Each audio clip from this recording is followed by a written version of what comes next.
अल्हम्दुलिल्लाह अल्हम्दुलिल्लाहिल्लज़ी नव्वरल मुअमिनीन बिअनवारिल कुरान व ज़य्यनल आरिफीन बिअसरारिल इरफान व नजल मुखलिसीन मिनश शैतान व नशहदु अल्ला इलाहा इल्लल्लाह वहदहु ला शरीक लह मिनल अनाम व नशहदु अन्न सय्यदना व मौलाना मुहम्मदन अब्दुहु रसूलुहुल मबऊस फ़ी आखिरिज़ ज़मान अफ़ज़लुस सलाति व अकमलुस सलामी अला सय्यदिल इंस वल जान व अला आलिहि व अस्हाबिहिल किरामिल इज़ामिल फ़िख़ाम अम्मा बाद फ़क़द क़ाल अल्लाहु तबारक व तआला फ़िल क़ुरानिल अज़ीम वल फ़ुरक़ानिल हमीद औज़ु बिल्लाहि मिनश शैतानिर रजीम बिस्मिल्लाहिर रहमानिर रहीम व अम्मा बिनिअमति रब्बिका फ़हद्दिस व क़ाल रसूलुल्लाहि सल्लल्लाहु अलैहि वसल्लम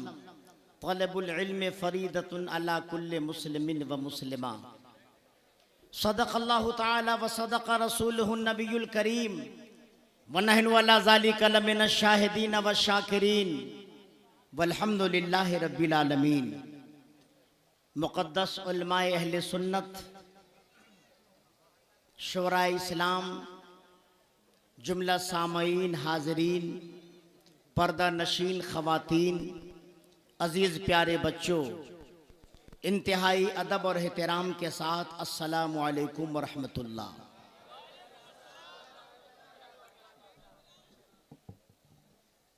आइए हम और आप इंतहाई अक़ीदत व मोहब्बत के साथ हुजूर शाफ़े महशर, महबूब रब अकबर, साक़िए हौज़े कौसर, सरवर आलम, फ़ख्र आदम व बनी आदम, खलीफतुल्लाह आज़म, साहिब रिक़ाब उमम, शमशुद्दुहा, बदरुद्दुजा, नूरुन्नदा, सय्यद कायनात, फ़ख्र मौजूदात, जनाब अहमद मुज्तबा हज़रत मोहम्मद मुस्तफ़ा सल्लल्लाहु अलैहि वसल्लम की बारगाह में झूम कर दरूद शरीफ की डालियाँ निछावर कर ले। अल्लाहुम्मा सल्लि अला सय्यदना मौलाना मुहम्मदिन बारिक वसल्लिम सलातम व सलामन अलैका या रसूल अल्लाह, सलातम व सलामन अलैका या हबीबी या हबीब अल्लाह। हज़रात, मैं कोई लंबी चौड़ी तकरीर करने हाजिर नहीं आया। चंद मिनटों के लिए मैं आप सब लोगों से मुलाकात करने की गरज से खड़ा हो गया हूँ। चूँकि रात के 11 बजकर लगभग 35-36 मिनट हो गए हैं। हमारे खुसूसी मुकर्रिर गाज़ी इस्लाम हज़रत अल्लामा मौलाना हाशिम अशरफ़ी साहब कानपुर और बुलबुल बाग़े रज़ा हज़रत असद इकबाल साहब क़िबला, ये दोनों 10 से 15 मिनट के अंदर स्टेज पे आने वाले हैं। इसलिए आप लोग थोड़ा सा माहौल बनाएं और आप सब लोगों से मैं गुजारिश करता हूं कि बिहार में पूरे भारत के मुकाबले में सबसे ज्यादा जलसा होता है। बोले भाई, होता है कि नहीं? पूरे भारत में बिहार में सबसे ज्यादा जलसा होता है। तो जलसा होता क्यों है? क्या बात? जलसा किया क्यों जाता है? जलसे का मतलब क्या है? इतना पैसा खर्च जलसे में क्यों किया जाता है? महीनों इसका इंतजाम एहतमाम क्यों किया जाता है? क्या बात? कभी आपने इस बात पे गौर किया? आखिर जलसा क्यों किया जाता है? याद रखिएगा, इलाके में बड़े बड़े जलसे होते हैं, लेकिन सारा जलसा अवामी ताउन से होता है। लेकिन ये जलसा सिर्फ एक आदमी के ताउन से हो रहा है। माशाअल्लाह। इस जलसे का पूरा खर्च सिर्फ एक आदमी दे रहा है और ख्वाजा नगर के जिंदा दिल सुन्नी जन्नती मुसलमान सब लोग पूरी मुस्तैदी के साथ इस जलसे को कामयाब बनाने में लगे हुए हैं। पूरे सुरसंड में एक जश्न का माहौल है। पूरे सुरसंड में खुशी का एक अजीमुशान माहौल है। आज इस ब्लॉक रोड पे चलो, इतनी चहल पहल, इतनी चहल पहल, मैंने तो आज तक ऐसी चहल पहल नहीं देखी थी जैसी चहल पहल आज है। आज पूरे इलाके में शोर है। तालीमी बेदारी कॉन्फ्रेंस ख्वाजा नगर में, तालीमी बेदारी कॉन्फ्रेंस सुरसंड में, तालीमी बेदारी कॉन्फ्रेंस सीतामढ़ी में, तालीमी बेदारी कॉन्फ्रेंस हिंदुस्तान में, तालीमी बेदारी कॉन्फ्रेंस इस जमीन पर। याद रख लेना, अब ये ख्वाजा नगर अभी किसी और नाम से नहीं जाना जा रहा है, बल्कि जिक्र मुस्तफा के नाम पे जाना जा रहा है, जिक्र खुदा के नाम पर जाना जा रहा है। तो आज जलसा कराने का मकसद यह है कि तालीम में बेदारी लाई जाए, शिक्षा के विभाग में लोगों के अंदर जोश पैदा किया जाए। बोलो भाई, अभी बकरीद के तीसरे दिन जबरदस्त बारिश हुई। प्रोग्राम यह था कि इस जलसे में औरतों के आने का रास्ता अलग होगा और मर्दों के आने का रास्ता अलग होगा। चूंकि पूरे इलाके के जलसे में जब आप जाइए तो हम जैसा आलिम जाने के बाद में रो देता है, जलसे में जाने के बाद आंखों में आंसू ले आता है। या अल्लाह, ये जलसा कैसे हो रहा है जहां औरत मर्द एक साथ एक रास्ते पर, औरत और मर्द की भीड़ भाड़। आपने देखा है कि नहीं देखा है? लोगों भाई, जलसे में ये बात मुनासिब है?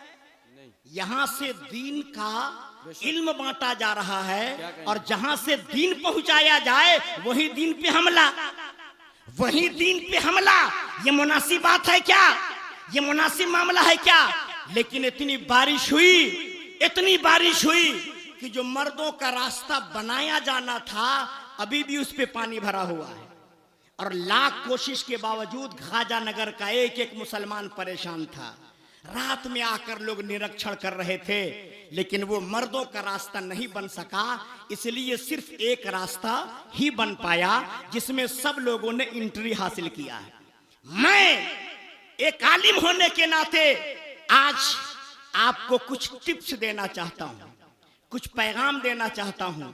अगर आज यहां से आप पैगाम लेकर के गए और आपने उस पर अमल कर लिया तो इंशाअल्लाह ताला आप कामयाब हो जाएंगे, इंशाअल्लाह आप कामयाब हो जाएंगे।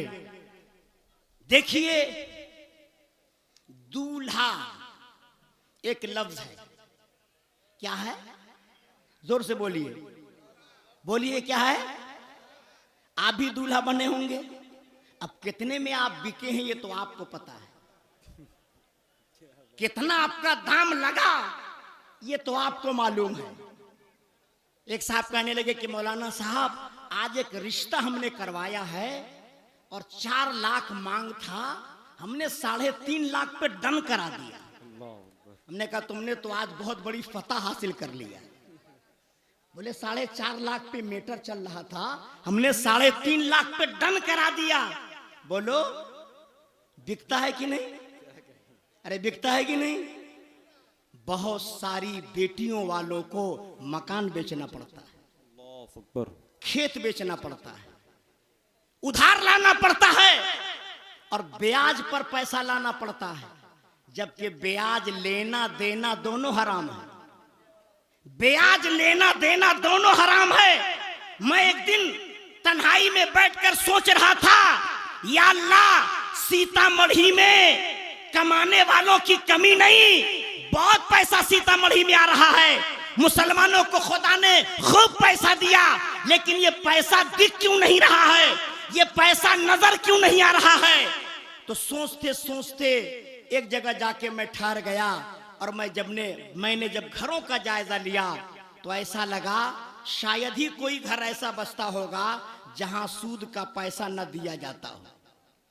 बोलो भाई, है कि नहीं? सुभान अल्लाह कहोगे यहाँ? कि सुभान अल्लाह कहने की जगह है?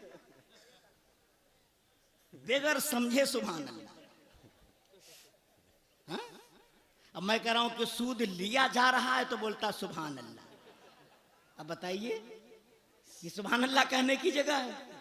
इसलिए आज तालीमी बेदारी कॉन्फ्रेंस से इमामुद्दीन इस पूरे इलाके को ये पैगाम देना चाहता है, ऐ सुन्नी मुसलमानों, अगर अपनी कमाई में बरकत चाहते हो तो 2 वक्त भूखे रह लेना, लेकिन सूद पे पैसा मत लेना, इसलिए कि सूद लेना कुरान ने हराम कहा है, और जो कुरान हराम कहे उस पर हमारा अमल ये मुनासिब है।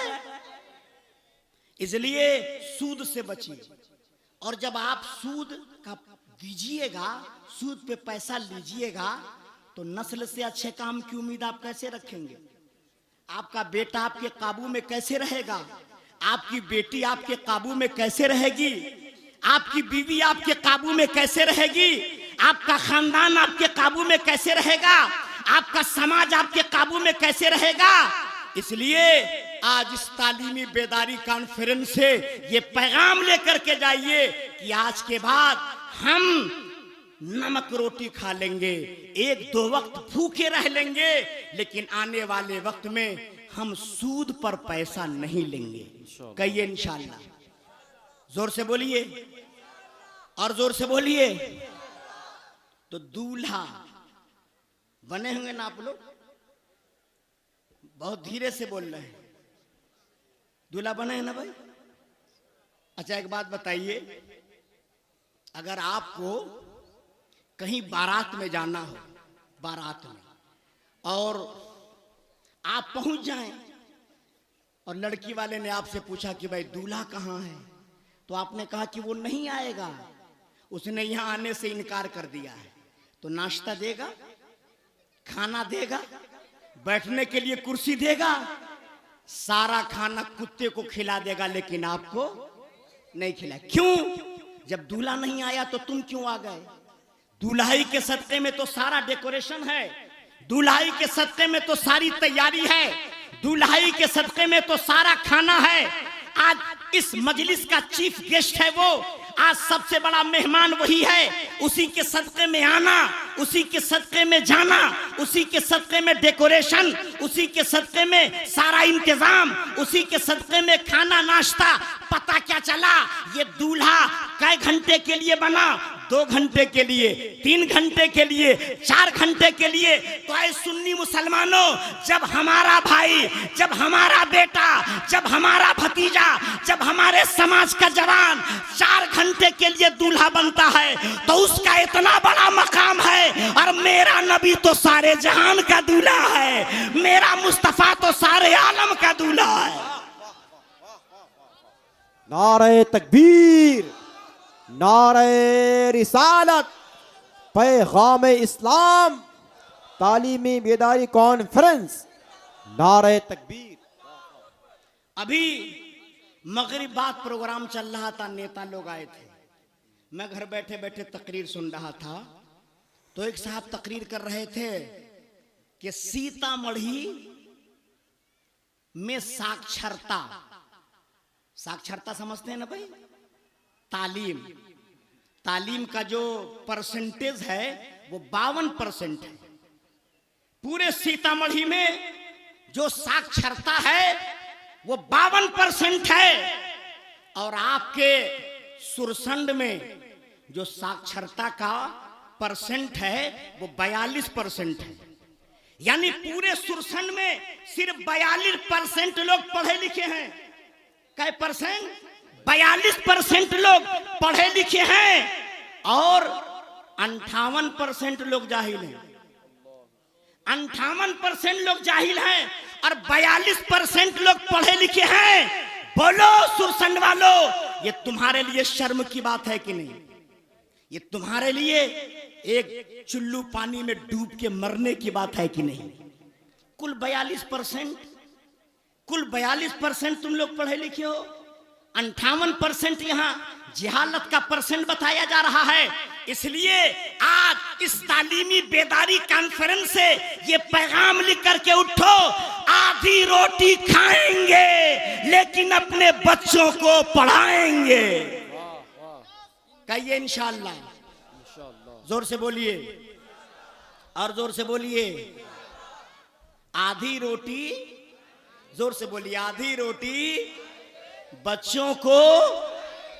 आजकल जब बेटा 12 साल का होता है ना, तो बाप कहता बउआ रे चल जो सिलाई मशीन के इनका सीख ले, लुधियाना जाए क्या है ना, जा इनका तुहू कांटा ऊंटा दुरुस्त का ला, सुइया उइया भोंपे सीख ला, तोरो कनका जरी के काम करे के हो। बोलो भाई, मालूम है आपको बच्चों का 3 हक है आप पर। ये 3 हक बच्चे क़यामत में भी आपसे मांगेंगे। बच्चा पैदा हुआ तो माँ बाप पर 3 हक है, 3 हक। पहला हक ये है कि जैसे ही बच्चा पैदा हो आप उसका अच्छा नाम रखिए। क्या रखिए? अच्छा नाम। अगर आपने बच्चे का अच्छा नाम नहीं रखा तो इसका मतलब है आपने बच्चे का हक छीना। कल खुदा की बारगाह में ये शिकायत कर सकता है। जैसे आजकल लोग नाम क्या रखते हैं, पप्पू, गुड्डू, बबलू, डबलू, पिंटू, मिंटू, टिंटू। बोलो लगते हैं कि नहीं? ये कोई नाम है? अगर आपने अपने बच्चों का ऐसा नाम रखा तो कल क़यामत के दिन ये बच्चे आपसे सवाल करेंगे। और दूसरा हक बच्चों का आप पर यह है कि आप बच्चों को अच्छे माहौल में पालें। अगर आपने अच्छी सोसाइटी नहीं दिया, अगर आपने अच्छे माहौल में उसकी परवरिश नहीं किया, तो आपको खुदा की बारगाह में इसका जवाब देना पड़ेगा। और तीसरा हक है बच्चों का अच्छी तालीम से आरास्ता करना, अच्छी तालीम से उसे सजाना। गोया माँ बाप पर बच्चों का ये 3 हक है। इस्लाम ये नहीं कहता 12 साल का हो जाए उसे लुधियाना भेज दो, वो 12 साल का हो जाए उसे जरी लाइन में भेज दो। इस्लाम क्या कहता है? उसे पढ़ाओ, अच्छे माहौल में पालो, अच्छा उसका नाम रखो। अगर आपने इन 3 चीजों में बच्चों के साथ अच्छा सलूक नहीं किया तो कल मैदान महशर में आपको जवाब देना पड़ेगा। तो अच्छा नाम रखेंगे ना? कहिए इंशाअल्लाह। अच्छे माहौल में पालेंगे ना? कहिए इंशाअल्लाह। और अच्छी तालीम देंगे ना? कहिए इंशाअल्लाह। जोर से बोलिए और जोर से बोलिए इंशाअल्लाह। अच्छा, एक बात और मैं आपको बताऊं। एक लफ्ज आप बराबर सुनते हैं कि इंसान के लिए 3 चीज जरूरी है, रोटी, कपड़ा और मकान। सुनते हैं ना? रोटी, कपड़ा और मकान। रोटी का मतलब खाना, कपड़ा का मतलब आप समझ ही रहे हैं, मकान का मतलब घर। खाना नहीं मिलेगा आप कितने दिन जिंदा रहिएगा? 1 हफ्ता, 10 दिन, 20 दिन, 1 महीना, 2 महीना। खाना नहीं मिलेगा तो मर जाइएगा कि नहीं? खाना जरूरी है ना भाई। और खाने के साथ साथ कपड़ा। कपड़ा नहीं रहेगा तो तन छुपेगा कैसे? आप बाहर निकलेंगे कैसे? आप दूसरों के सामने आएंगे कैसे? तन छुपना भी जरूरी है, आपके लिए कपड़ा भी जरूरी है। और तीसरी चीज मकान। इसलिए कि जब थक हार के आएंगे बाहर से कमा कर, 7 घंटा 8 घंटा ड्यूटी करके, तो आराम कहाँ करेंगे? लेटेंगे कहाँ? सुकून की नींद कहाँ लेंगे? मकान ही में तो सुकून की नींद लेंगे। यानी इंसान के लिए ये 3 चीज जरूरी है, रोटी, कपड़ा और मकान। लेकिन इमामुद्दीन से पूछिएगा कि मौलाना साहब एक बात बताइए, क्या कोई ऐसी भी चीज है कि जो रोटी, कपड़ा, मकान से भी ज्यादा जरूरी है, जिसकी अहमियत रोटी और कपड़ा, मकान से भी ज्यादा है? क्या कोई ऐसी भी चीज है जिसका मर्तबा रोटी और कपड़ा, मकान से भी ऊपर है? तो मैं कहूंगा हाँ हाँ, रोटी, कपड़ा, मकान से ज्यादा जरूरी है इल्म दीन का हासिल करना। दीन का इल्म हासिल करना रोटी, कपड़ा, मकान से ज्यादा जरूरी है। इसलिए कि अगर दीन का इल्म नहीं होगा तो आप खाना खाएंगे कैसे? दीन का इल्म नहीं होगा तो कपड़ा पहनेंगे कैसे? दीन का इल्म नहीं होगा तो आप अपने घर में सोएंगे कैसे? पता क्या चला? इन तीनों चीजों को अच्छी तरह करने के लिए दीन का इल्म होना जरूरी है। जरूरी है कि नहीं? लेकिन एक बात बताइए, क्या दीन का इल्म हर आदमी को है? बोलिए, हर आदमी को है? एक बकरी ज़बा करना हो तो मौलाना साहब को ढूंढता है आदमी, ढूंढता है कि नहीं? मुर्गी ज़बा करना हो तो मौलाना साहब को तलाशता है कि नहीं? मुर्गी और बकरी भी ज़बा करने का तरीका आज के मुसलमानों के पास नहीं है। बोल भाई, ये हैरत की बात है कि नहीं? ये ताज्जुब का मकाम है कि नहीं? एक एक आदमी के पास इल्म दीन होना चाहिए, लेकिन नहीं है। अब सवाल एक पैदा हुआ कि हर आदमी तक दीन का इल्म पहुंचेगा कैसे? ये सवाल है कि नहीं भाई? ये प्रश्न है कि नहीं? हर आदमी के पास इल्म दीन कैसे पहुंचेगा? तो आइए मैं एक योजना आपके सामने पेश करूं कि अगर इस योजना पर अमल कर लिया जाए तो हर घर और घर के हर फर्द तक दीन का इल्म पहुंच जाएगा। देखिए, ये सुरसंड है। अगर आप पूरे सुरसंड का आकलन करें तो 2, 4, 5, 10, 15 बच्चे आपको हाफिज और मौलाना मिल जाएंगे पढ़ने वाले। आप बराही चले जाएं, खोकसी चले जाएं, आप हनुमान नगर चले जाएं, चांद पट्टी चले जाएं, हलखोरी चले जाएं, इस इलाके में जितने भी गांव हैं, आप जहां भी जाएंगे कहीं 5 बच्चा मिलेगा, कहीं 10 बच्चा मिलेगा, कहीं 15 बच्चा मिलेगा जो मदरसे में जाकर हिफ्ज का इल्म हासिल कर रहा है, आलिम दीन बन रहा है, दीन की बातें सीख रहा है। लेकिन अगर एक गांव में 500 बच्चा है और कुल 15 बच्चा मदरसा पढ़ रहा है तो 485 बच्चा आउट है कि नहीं मदरसे से? फिर वो दीन कैसे सीखेगा? उस तक दीन कैसे पहुंचेगा? किस तरीके से उन तक दीन पहुंचाया जा सकता है? तो मैं एक योजना आपके सामने पेश करना चाहता हूं। अगर इस पर अमल कर लिया जाए तो एक एक आदमी तक दीन पहुंचा जा सकता है। पहली बात तो यह है कि ऐसा स्कूल कायम किया जाए, क्या बात है? इलाकों में ऐसा स्कूल बनाया जाए जिस स्कूल में दुनियावी भी पढ़ाई हो और दीनी भी पढ़ाई हो। यानी स्कूल कम मदरसा, मदरसा कम स्कूल। स्कूल है तो मदरसे की भी तालीम हो उसमें, और मदरसा है तो स्कूल भी की भी तालीम हो उसमें।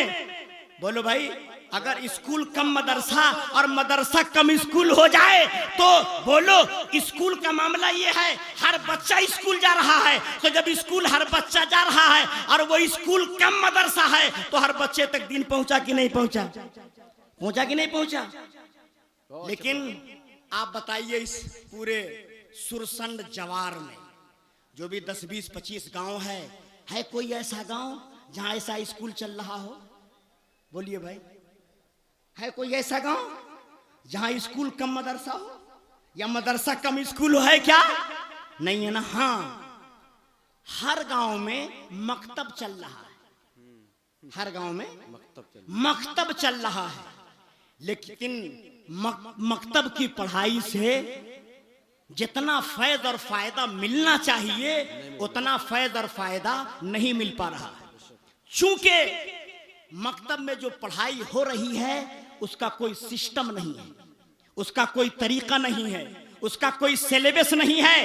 याद रखिएगा, बगैर सिस्टम के जब एक छोटा सा घर नहीं चलता, बगैर सिस्टम के जब कोई जलसा नहीं होता, बगैर सिस्टम के जब रोटी कोई नहीं पका पाता, बगैर सिस्टम के कोई जब आलू की भुजिया नहीं बना पाता, तो बगैर सिस्टम के मकतब चल पाएगा? बगैर मकतब के सिस्टम के मकतब चल पाएगा। इसलिए जो गांव-गांव मकतब चल रहा है उसको इतना मजबूत करो और इतना सिस्टम से उसे चलाओ ताकि मकतब के जरिए हर घर तक इस्लाम पहुंच जाए। वाह वाह वाह, बहुत अच्छा पैगाम, माशाअल्लाह। अल्लाह अकबर, अल्लाह अकबर, या रसूल अल्लाह, माशाअल्लाह, जिंदाबाद जिंदाबाद, बहुत अच्छे, माशाअल्लाह, सुभान अल्लाह। बोलिए भाई, मकतब में बच्चा पढ़ने जाता है, यसन्नल कुरान शुरू किया, 1-1 साल यसन्नल कुरान चल रहा है, 30वां पारा पढ़ने लगा, 2-2 साल 30वां पारा, 5-5 साल में नाजरा नहीं पूरा हो पाता है। बोलिए भाई, इस सिस्टम से बच्चा तरक्की कर पाएगा? नहीं। जिस तरह कोचिंग सेंटर चल रहा है, जिस तरह कोचिंग सेंटर में एक सिस्टम है, बोलो आप जब अपने बच्चे का दाखिला कराते हैं किसी इंग्लिश मीडियम स्कूल में तो साल भर के बाद में क्लास बदलता है कि नहीं? अगर क्लास नहीं बदलेगा स्कूल वाला तो आप अपने बच्चे को उसमें रखेंगे? क्या कहेंगे ना, तो हर स्कूल ठीक ना हो, पढ़ाई ना हो चाहिए, हम निकाली सी अपना बेटा के, इतने फीस दे लिए हो और एक साल में एक क्लास ना पढ़ाएला। बोलिए भाई, तो अगर हमारा बच्चा मकतब में गया और 2 साल यसन्नल कुरान पढ़ा तो उसको तरक्की कम मिली कि नहीं? तरक्की कम मिली कि नहीं मिली? तो इसलिए सिस्टम की जरूरत है। और आज मैं बहुत ही नदामत के साथ एक जुमला के गोश गुजार कर रहा हूं। हमारे आइम्मा हजरात हैं, उलमाए किराम हैं, इनकी तनख्वाहों पर जाइए तो इतनी कलील तनख्वाह, कैसे ये लोग गुजारा करते हैं ये तो अल्लाह ही जाने, कैसे ये लोग गुजारा करते हैं। कुछ लोगों ने मुझसे कहा कि मौलाना साहब इमाम की तनख्वाह बढ़वाइए, इमाम की तनख्वाह बढ़वाइए, मदरसों की मुदर्रिस की तनख्वाह बढ़वाइए। हमने कहा कहां से बढ़वाएं? आप लोग इनकम बढ़ाएंगे तब ना तनख्वाह बढ़ेगी। क्या बात है? आप लोग इनकम बढ़ाएंगे तब ना तनख्वाह बढ़ेगी। इसलिए आज मैं एक योजना ये भी लेकर के आया हूं। ऐ मेरे सुन्नी सही अकीदा भाइयों, जब जुमा की नमाज पढ़ने के लिए अपने घर से निकला करो, तुम्हारा बच्चा जब जुमा की नमाज के लिए घर से निकले तो कोई खाली जेब ना जाए। आप 10, 20, 50 रुपया जो खुदा ने आपको दिया है मस्जिद की झोली में डाला करो। और आपका नन्हा मुन्ना बच्चा जब मस्जिद जाए तो 10, 5 रुपया वो भी मस्जिद की झोली में डाले। अगर आपने मस्जिद की झोली को इस अंदाज से भर दिया तो इंशाअल्लाह ताला मस्जिद के इमाम की तनख्वाह बढ़ सकती है इंशाअल्लाह। लेकिन जब जुमा में जातो ना झोली लेके तो कुछ लोग आंख बंद करके तस्बीह पढ़े लगता, बढ़का तस्बीह पढ़ैया। और जब झोली उधर चली जाएगी ना तो आंख खोल देता है। बोली होता है कि नहीं ऐसा? नहीं, आप जुमा में जब जाइए तो तैयारी के साथ जाइए कि हम 50 रुपया मस्जिद की झोली में डालेंगे। कहिए इंशाअल्लाह। अल्लाह ने जिस लायक आपको बनाया है, आपकी इनकम जिस हिसाब से है, मैं ये नहीं कहता 50 डालिए। अगर आप हो सकता है 100 रुपया डालने वाले हों, 500 रुपया देने वाले हों, अल्लाह ने आपको जिस लायक बनाया है आप उसी हिसाब से उस झोली में डालिए। डालेंगे ना इंशाअल्लाह? जोर से बोलिए, डालेंगे ना? और सिर्फ अपने गांव की मस्जिद में नहीं, जहां जुमा की नमाज पढ़िए, एक एम बना लीजिए, एक मिशन बना लीजिए। जहां भी जुमा की नमाज पढ़िए ये तय करके जाइए मैं मस्जिद की झोली में पैसा डालूंगा। कहिए इंशाअल्लाह। जोर से बोलिए। देखिए हजरत अल्लामा मौलाना हाशिम अशरफी साहब के बिला तशरीफ ला रहे हैं, जरा जोरदार नारों से उनका इस्तकबाल कीजिए। नारे तकबीर, जोर से नारा लगाइए। नारे तकबीर, नारे रिसालत, नारे रिसालत, तालीमी बेदारी कॉन्फ्रेंस, नारे रिसालत। हजरात खड़े हो जाएं। देखिए आप गाजी इस्लाम हजरत अल्लाह मौलाना हाशिम अशरफी साहब क़िबला कानपुरी की आमद हो रही है। नारे रिसालत। जवाब दें मसलके आला हजरत उलमाए अहले सुन्नत। और देखें आप साथ ही साथ शायर इंटरनेशनल भाई असद इकबाल कलकत्तवी की भी आमद हो गई है। नारे तकबीर, नारे रिसालत, उलमाए अहले सुन्नत, तालीमी बेदारी कॉन्फ्रेंस, मसलके आला हजरत।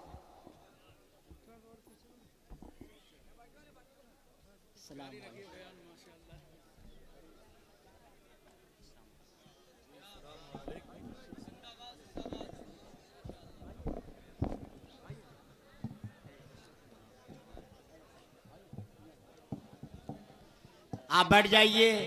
असद इकबाल साहब भी आ चुके हैं और हजरत अल्लामा मौलाना हाशिम अशरफी साहब कानपुरी भी तशरीफ ला चुके हैं। माशाल्लाह।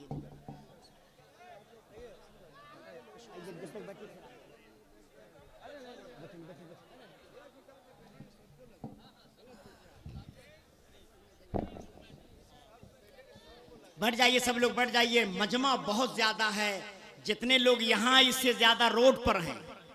मैंने कहा है ना कि इस जलसे का एक मकसद है और उस मकसद ही की मैं बात कर रहा हूँ कि नहीं भाई? उसी मौजू पे मेरी गुफ्तगू हो रही है कि नहीं? मैं उसी महवर में आपसे मुखातब हूँ कि नहीं?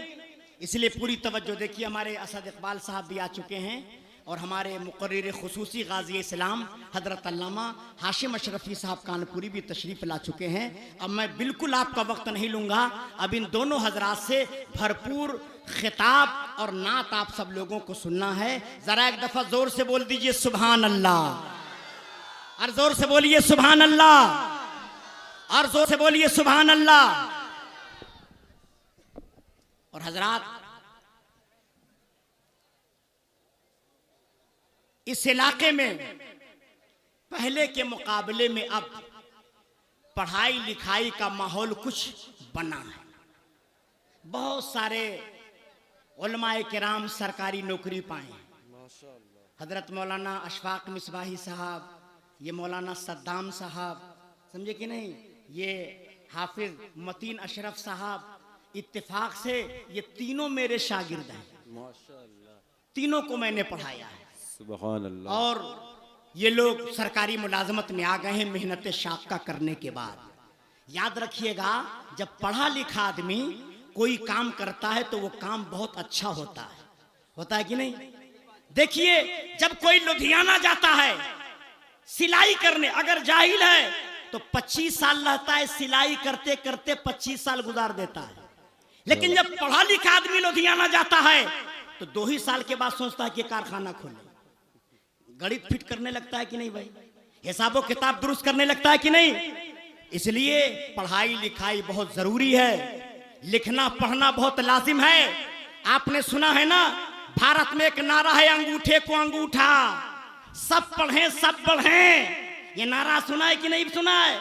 अंगूठे को अंगूठा, सब पढ़ें सब बढ़ें। अरे भाई, ये तो आज का नारा है, ये तो हिंदुस्तानी हुकूमत का नारा है। अगर मदीना के सुल्तान से पूछोगे या रसूल अल्लाह कुरान का क्या नारा है, तो मेरे नबी फरमाएंगे तुमने कुरान का नारा नहीं सुना, कुरान का नारा है इक़रा बिस्मि रब्बिक, इक़रा बिस्मि रब्बिक। है कि नहीं नारा? तो जो नारा आज ये लोग दे रहे हैं, ये नारा कुरान ने बहुत पहले दिया है, लेकिन मुसलमान ही तालीम में पीछे। अभी जो नेता साहब बोल रहे थे कि 42% यहाँ की साक्षरता है, अगर उसको डिवाइड किया जाए ना तो मेरे हिसाब से मुसलमान 10-15% में सिमट जाएगा। क्यों? 10-15% में सिमट जाएगा और 35-30% दूसरे लोग इसमें शामिल होंगे कि नहीं होंगे? बोले आप अपने मोहल्ले में ढूंढिए कितने लोग ग्रेजुएट हैं, कितने लोग बीए किए हैं, कितने लोग बीएससी किए हैं, कितने लोगों ने एमए किया है, कितने लोग टीचर हैं, कितने लोग प्रोफेसर हैं। है कोई आपकी जमात में ऐसा? तो बोलो ये शर्म की बात है कि नहीं? ये हमारे लिए शर्म की बात है कि नहीं? इसलिए आज मास्टर मोहम्मद असलम साहब अंसारी और उनके साहिबजादगान ने मिलकर जो तालीमी बेदारी कॉन्फ्रेंस का इनेकादो एहतमाम किया है, यहाँ से ये पैगाम लेकर के जाओ कि इंशाअल्लाह ताला आज के बाद हम पूरा जोर लगाएंगे अपने बच्चों की तालीम पर। इंशाअल्लाह। शादी होती है तो 20-20 लाख खर्च करते हो ना, और 10-10 हजार का पटाखा छुटा देते हो। और आजकल तो यहाँ एक नया रवाज सुनाई पड़ा है, मौलाना अशफाक साहब बता रहे थे कि जब बाराती लोग पहुँचते हैं ना, तो जिस कैंपस में बाराती को ठहरना है वहाँ फीता काटा जाता है ना, फीता काटा जाए। ये तो हर बाप के बनायल कानून के कहल को है, यह कानून बनावे के। कोनो आलिम से पूछला, कोनो मुफ्ती से पूछला अपने मन से। इसलिए तो आप बर्बाद हैं कि काम करने में किसी आलिम से मशवरा नहीं लेते हैं, इसलिए तो आप तबाह हैं। ये नया काम शुरू करने से पहले आप किसी आलिम से मशवरा नहीं लेते हैं, इसलिए आपकी जिम्मेदारी है शादी करिए तो आलिम से पूछिए, और जब बेटे का रिश्ता देखने जाइए तो आलिम को लेकर के जाइए। क्या बात है। वरना आप सूरत देखकर चले आते हैं, पक्का मकान देखकर चले आते हैं, कितनी प्रॉपर्टी है, कितना जहेज मिलेगा और कै लाख मिलेगा, ये तय करके चले आते हैं। और ये नहीं देखते हैं बेटी को सूरह फातिहा याद है कि नहीं, सूरह इखलास याद है कि नहीं, सूरह ताहा याद है कि नहीं, सूरह यासीन याद है कि नहीं, नमाज का तरीका याद है कि नहीं। लेकिन जब आलिम जाएगा तो इंशाअल्लाह इन बातों पर भी वो तवज्जो करेगा। तो करेंगे इंशाअल्लाह ताला। मैं वक्त नहीं लूंगा। लाइए, ये हजरत मौलाना मोहम्मद हुसैन साहब, ये भी मेरे शागिर्द हैं माशाअल्लाह। मौलाना मोहम्मद हुसैन साहब, सुभान अल्लाह सुभान अल्लाह। अभी मैंने अखबार के जरिए से पता किया, ये पीएचडी कर रहे हैं। सुभान अल्लाह। क्या कर रहे हैं? जोर से बोलिए, क्या कर रहे हैं? और कहीं दूर के रहने वाले नहीं हैं, इसी बिर्रक, इस बिर्रक में मेरे ढेर सारे शागिर्द हैं। यही का बच्चा है और ये पीएचडी कर रहा है। और किनके नाम पर पीएचडी कर रहा है? सरकारे मुहिब्बा की शख्सियत पर, सरकारे मुहिब्बा की शख्सियत पर पीएचडी कर रहा है। अभी मगरिब से इशा के दरमियान बहुत सारे बच्चों को इनाम से नवाजा गया। इस इलाके में जो टॉप क्लास के स्कूल हैं उनको इनाम दिया गया। जो बच्चे हाई स्कूल इंटर में अच्छा परसेंटेज लाए थे उनको इनाम दिया गया। जो सोशल वर्कर हैं उन्हें भी इनाम से नवाजा गया। यहाँ के विधायक आए थे, बड़े नेता लोग आए थे, सारा प्रोग्राम हुआ माशाअल्लाह। तो आज इस स्टेज पर आज के मुकर्रिर खुसूसी हजरत मौलाना हाशिम अशरफी साहब के मुबारक हाथों से मैं अजीजम सल्लमहू मौलाना मोहम्मद हुसैन साहब को ये अवार्ड देना चाहता हूँ, ये अवार्ड देना चाहता हूँ। जिंदाबाद, नारे तकबीर। हजरात बाबा से बुलंद जवाब दें, नारे रिसालत। तालीमी बेदारी कॉन्फ्रेंस मसलके आला हजरत उलमाए अहले सुन्नत, उलमाए अहले सुन्नत, अवामे अहले सुन्नत, नारे तकबीर। अल्लाह से दुआ कीजिए। और भी कुछ लोग पीएचडी कर रहे हैं, उनका नाम मेरे पास आ गया है, लेकिन उन्होंने कहा कि हजरत अभी बताइएगा नहीं, जब मैं कर लूंगा तब बताइएगा। है कुछ लोग लाइन में लगे हुए माशाअल्लाह, तो बहुत अच्छी खबर है ये। अल्लाह ताला मजीद इस इलाके के बच्चों को पढ़ने की तौफीक अता फरमाए, है ना भाई। तो यही कुछ पैगामात थे जो मैंने आप तक पहुंचाने की कोशिश किया। अल्लाह ताला हम सब लोगों को सुनने से ज्यादा अमल करने की तौफीक अता फरमाए। और अगर इस जलसे का असर, इस जलसे का असर आप लोगों पर देखा जाएगा कि आज के जलसे का कुछ असर हुआ, तो इंशाअल्लाह ताला इसी तरह का जलसा बार बार यहीं पर होगा। इंशाअल्लाह ताला बार बार यहाँ पर होगा इंशाअल्लाह ताला। काम ही है दीन की बात करना, काम ही है दीन को फैलाना, काम ही है घर घर तक दीन को लेके जाना। तो इंशाअल्लाह ताला ये काम जारी और सारी रहेगा। अब मैं माइक अपने नकीब इजलास जनाब मौलाना शाबान रजा बरकाती साहब के हवाले करता हूँ कि वो अपने मीनू के हिसाब से आएँ और यहाँ पर ऐलान करें कि इसके बाद में किसका नंबर है।